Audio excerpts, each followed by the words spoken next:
توصيه النهارده. بص يا ابو عزمه، عايزين نوصل شبابنا النهارده حاجتين. التوصيه الاولى حديث رسول الله صلى الله عليه وسلم: آية المنافق ثلاث: اذا حدث كذب، واذا وعد اخلف، واذا اؤتمن خان، وده جانب مضيف في جماعاتنا يا عصمه. صدقت والله يا ابو محمد، صدقت. هذا جانب مضيء في جماعتنا. طب بالنسبه للتوصيه الثانيه يا محمد؟ والله يا عصمه التوصيه الثانيه دي مهمه جدا، وهي الطاعه العمياء لاوامر الجماعه، وهذا هو سر وحدتك وسر قوتك يا ابو عصمه. احنا محتاجين نكون مع بعض الفتره دي. بارك الله فيك يا استاذ. طب حضرتك بتحضر النبي النهارده ولا ايه؟ والله كان مهم يا ابو عصمه، بس عقبال الاخوه والاخوات في الجماعه في عدد كلمتي فمش هقدر اجي، فاطلبوني على بعدين. ربنا يتمم بخير يا استاذ محمد، ربنا يتمم بخير. السلام عليكم. يا ماما بلاها مش هفتح حاجه يا ماما. بس يا واد، ده انا المره دي قلبي منشرح، وان شاء الله ربنا هيتمم على خير. ايوه يا عم، ماشيه معاك حلاوه. يا بختك هتكسب الناس اللي ماسكين البلد. خالص انت عارف الجسد اللي بره. ماشي، بس انت وهو سيبوني انا بقى اللي اتكلم المره طب يلا بقى. خبر ده تدفع في الجامعه عايز يدفع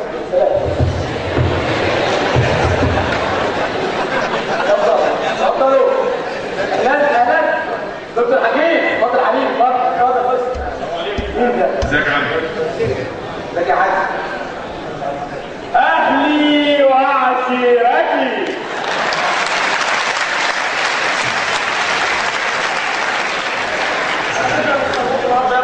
لا والله يا تحكيم جاي المره دي اسندك واقف جنبك هتلاقيني في ظهرك وكتفك وبنطلونك لو عارف والله.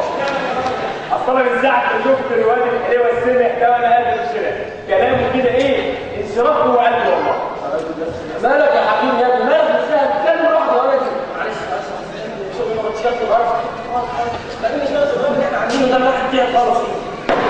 اضرب ايه يا ابني؟ ده الطب زي رساله ساميه دي. عديها يا ابني، انت بتتعامل مع ارواح ناس.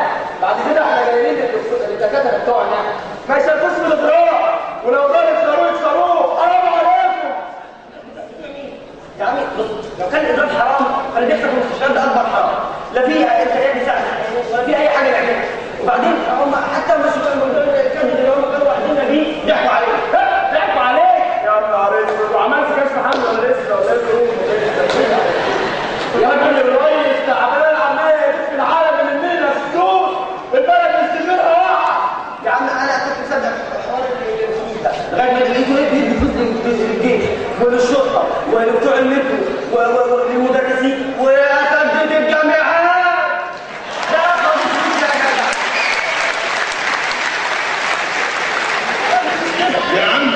يا عمي ده انتوا شويه خسران اديتهم فلوسهم. في ايه؟ كنت شديت عينك شويه ودخلت كليه مصر للطيران، ده زمانك مضيف قد الدنيا دلوقتي. سيبنا بقى من كلام السياسه ده، خلينا نخش في المفيد. طول عمرك استريت يا ام حكيم. الحاج حمدي، احنا جايين النهارده علشان نطلب ايد بنتكم لابننا الدكتور حكيم. دكتور في الهم وقله البحث. يا عم خلي على ابوك. والله يا ست الكل، ده احنا يزيدنا شرف ان احنا ننزل دكتور خروج. ده كفايه ان هو ابن الحاج يوسف المصري. جاي جواز الراجل ما يعرفنيش. ابوك مظبطك ومصيطك. اول مره اشوف حد يقول كلمه عدله عليك. عشان انت بتعرف ناس زباله اساسا. بس يا راجل يا عمي احنا اتشرفنا بيك، بس حابين بقى ايه نتكلم بقى في الحلو وفي المفيد. الله، بس يا واد يا عم، انت بتتكلم وانا جايه هنا عشان اعمل ايه؟ معلش يا خالتي بقى بحكم العالم. والله يا ست الكل، الحديث بيقول: من جاءكم من ترضون دينه وخلقه فزوجوه. انا مش هنلاقي احسن من الدكتور حكيم. يا سلام، يكرمك ويخليك. بص بقى يا حاج حمد، من حيث الشقه انا عندي شقه 3 مطاعم ساكنه فيها انا وحبيبي. هنوضبها وتيجي عروستنا بقى تنورنا. والله يا ست الكل، كل عروسه تحب يكون لها عزه وتيجي كده هي وعروسها. انا مش هقول لك وسط البلد، نروح حتى ناخد شقه في المدن الجديده. مدن جديده انا بروح انا وعلي لوحدنا. يا عمي صدق كمان يا عمي المدن الجديده دي بعيده قوي وكمان غاليه. وبعدين اديك شايف الحاج يوسف نصر الله يرحمه وخلى رجل جوه ورجل بره وحكيم احتمال برضه يعني عادي ماشي كويس قوي. والله الراجل بتاعنا مش عارفين نتاخر معاه. شكلها سالكه يا واد يا حكيم، شكلها تفرج والله. بالنسبة للشبكة تحب دهب قد ايه؟ والله يعني تقول زي اختها 150 جرام كويس. كتير قوي كتير قوي يا عم. لا احنا مش واخدين 100 حلوين وان شاء الله والف الف مبروك. 80 ونشيل 2. والله الراجل بتاعنا مش هنقف معاك في حاجه، عايز ندفع ندفع. تسلم يا حاج حمدي، احنا موافقين على كل طلباتك. بالنسبة للفرح بقى هنعمله فين؟ لا الفرح ما يتعملش غير في قاعة النهضة، قاعة كبيرة وفي وسط البلد. أنا مش قليل، ده لنا كلهم جايين الفرح. شفت يا عم وماله يا عم احنا قدها ودول بس خلي شويه يعني اي حته النور يا سلام. والله الراجل بس صاحب القاعة أول ما يعرف إن العريس بدون حديث إن الحاج يوسف المصري هيعمل تحضير. بس استنى في سؤال ايه دخل ابويا في الموضوع؟ ايه دخل في الموضوع؟ صحيح ايه دخل ابويا في الموضوع؟ ازاي يعني دخل ابويا في الموضوع؟ انت مش ابوك الحاج يوسف المصري القيادي السابق بالجماعه وعضو مكتب الارشاد؟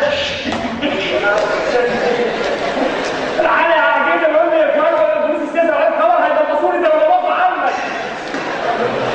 ابويا لا عمره ما جمال اي جماعات ولا اي عمره ما حصل في الجامعه. يا وافي صلاه الجمعه اللي كنت بصليها كل عيد حرام عليك. انت مش ابوك الحاج يوسف المصري اللي كان ماسك امانه كفر الشيخ؟ تاني مره كفر الشيخ ابويا راح عند عمتك في الشارع. طول عمرك نمرود كنت موديك المراجيح واقعد ازوقك ازوقك يا ريتني زقيتك لزقتك في الحيطه زي البرص. الكلام كده هيصير خالص. ليه يا عم الخير ليه؟ ما احنا كنا فاكرينه بتاعنا. الله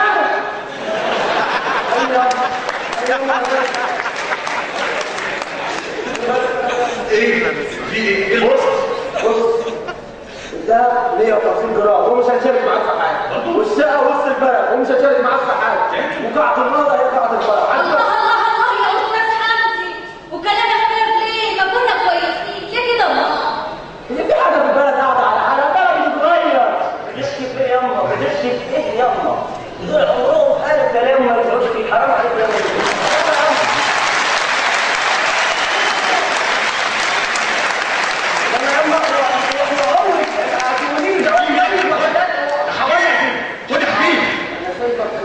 فكرة صالحة للجماعة.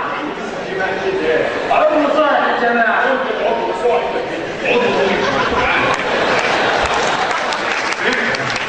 وبعدين يا اخوانا طيب يعني الوقت كده ممكن يعمل حاجه